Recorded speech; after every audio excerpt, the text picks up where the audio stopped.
कक्षा 12वीं विषय गणित इकाई 5 सांतत्य एवं अवकलनीयता प्रश्नावली 8। ए तथा बी का मान ज्ञात कीजिए जिससे F of x equal to 1 यदि X less than equal to 3, A X plus B यदि 3 less than X less than 5, 7 यदि 5 less than equal to X 17। इसमें ध्यान से देखेंगे तो इसमें दो कंडीशन है, एक तो 3 की कंडीशन है और एक 5 की कंडीशन है। तो 3 से छोटा, एक कंडीशन में 3 से छोटा और 3 से बड़ा, और एक कंडीशन है 5 से छोटा और अगली कंडीशन है 5 से बड़ा। तो यदि हम x बराबरी से क्या ले 3 लेते हैं, x बराबरी से 3 पर जो हमारे पास कौन सी लेफ्ट हैंड लिमिट होगी, ध्यान दीजिए, x less than equal to 3 हो तो क्या होगी, left hand limit x tend to 3 minus h। F of X लिखा, क्या लिखा हमने, एफ ऑफ एक्स लिखा। अगले स्टेप में लिमिट x टेंड टू क्या 3 माइनस h। 3 से छोटा हो तो क्या लिखते हैं हम 1। अब यहाँ पर कहीं कोई वैल्यू रखने को स्पेस ही नहीं है, केवल 1 है, तो ये आ गया आपके पास 1 वैल्यू।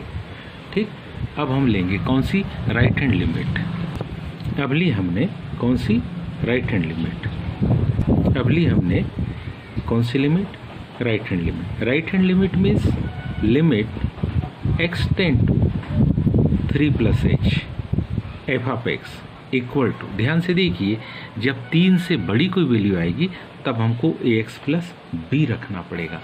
तो यहाँ पर जो होगी limit x tend to 3 plus h, bracket में क्या होगा ax प्लस बी। मतलब क्या, x की जगह पर आप लिखेंगे हम 3 प्लस h।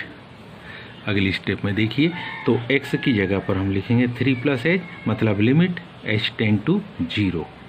x के स्थान पर हम क्या लिखेंगे, 3 प्लस h प्लस b।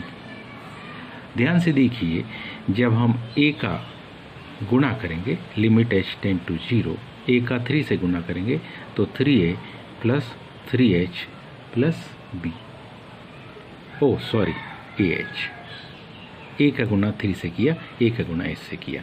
अब ध्यान से अगर देखें तो हम यदि h के स्थान पर 0 रख दें, h के स्थान पर क्या रख दें 0, तो ये तो समाप्त हो गया और ये क्या बन जाएगा 3a plus b, equation number 2। क्योंकि फलन किस पर, x बराबरी से 3 पर सतत है। जब x बराबरी से 3 पर ये सतत है, इसका मतलब लेफ्ट हैंड लिमिट और राइट हैंड लिमिट आपस में कैसी होगी, बराबर होगी। मतलब क्या, लेफ्ट हैंड लिमिट से आंसर आया 1 और राइट हैंड लिमिट से आंसर आया 3a प्लस बी, ये दोनों के दोनों आपस में कैसे होंगे, इक्वल होंगे। ये दोनों के दोनों जब आपस में इक्वल होंगे, मतलब क्या 3a plus B equal to 1, equation 3। पुनः हम देखेंगे x बराबरी से 5 पर, x बराबरी से यदि हम x बराबरी से 5 पर कौन सी राइट हैंड लिमिट निकाले तो राइट हैंड लिमिट होगी हमारे पास, मतलब x से 5 से कुछ ज़्यादा, यानी 5 plus h F of x. तो ध्यान से देखिए, हमारे पास जब 5 से बड़ी वैल्यू होगी तो यहाँ वैल्यू आएगी 7। मतलब क्या लिखेंगे यहाँ, हम यहाँ बड़ी आसानी से लिख सकते हैं कि limit x tend to 5 plus h means 7। और हम में से सब जानते हैं यहाँ h की कोई वैल्यू रखने को है नहीं, तो सीधे सीधे मान क्या जाएगा 7। इक्वेशन नंबर ये आ गया 4। अब हम जानते हैं x 5 पर हमने राइट हैंड लिमिट निकाली, अब हम लेफ्ट हैंड लिमिट, इसी के लिए हम कौन सी लिमिट, लेफ्ट हैंड लिमिट निकालते हैं। लेफ्ट हैंड लिमिट मीन्स 5 से कुछ छोटा, मतलब 5 माइनस h। अब ध्यान से देखिए, 5 से अगर कुछ छोटा होगा तो कंडीशन क्या आएगी, कंडीशन हमारे पास ax प्लस b की होगी, 5 से छोटे के लिए। 5 से बड़े के लिए 7 थी, 5 से छोटे के लिए ax प्लस b होगी। तो क्या लिखेंगे हम, limit x tend to 5 minus h ax plus b। मतलब क्या, जहाँ x है वहाँ 5 माइनस h लिखेंगे, मतलब यहाँ लिमिट हो जाएगी h tend to 0। a x की जगह पर क्या लिखेंगे हम, 5 minus h plus b। a का 5 माइनस h में मल्टीपल हो जाएगा, तो कंडीशन क्या आएगी, limit h tend to 0, a का जब मल्टीपल होगा तो यहाँ आएगा 5a minus ah plus b। अब इसमें हम किसके स्थान पर, h के स्थान पर 0 को पुट कर देंगे। जैसे 0 को पुट करेंगे ये वैल्यू समाप्त हो जाएगी, तो यहाँ क्या आ जाएगा 5a प्लस b।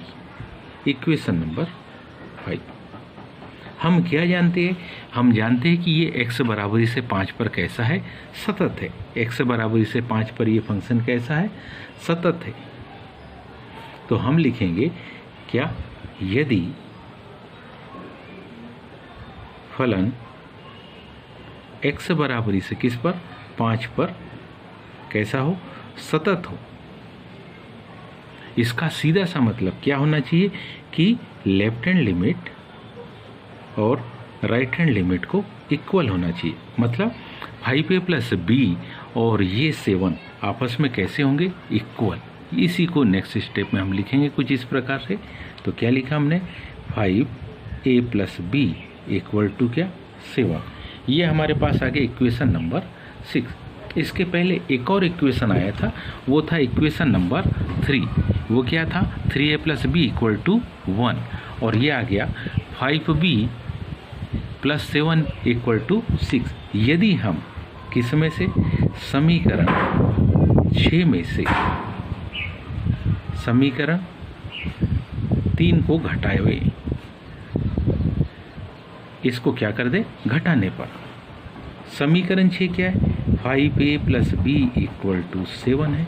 और समीकरण हमारे पास 3 क्या है, 3a plus b equal to 1, क्योंकि हमने लिखा है क्या करने पर, घटाने पर। मतलब इक्वेशन 2 के, इक्वेशन फर्स्ट के, इक्वेशन थर्ड के सारे चिन्ह बदल जाएंगे।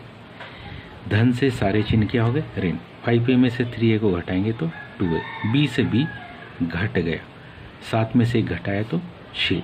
बड़ी आसानी से हम बतला सकते हैं कि a बराबरी से क्या आएगा, तो a बराबरी से हम लिख सकते हैं 6/2।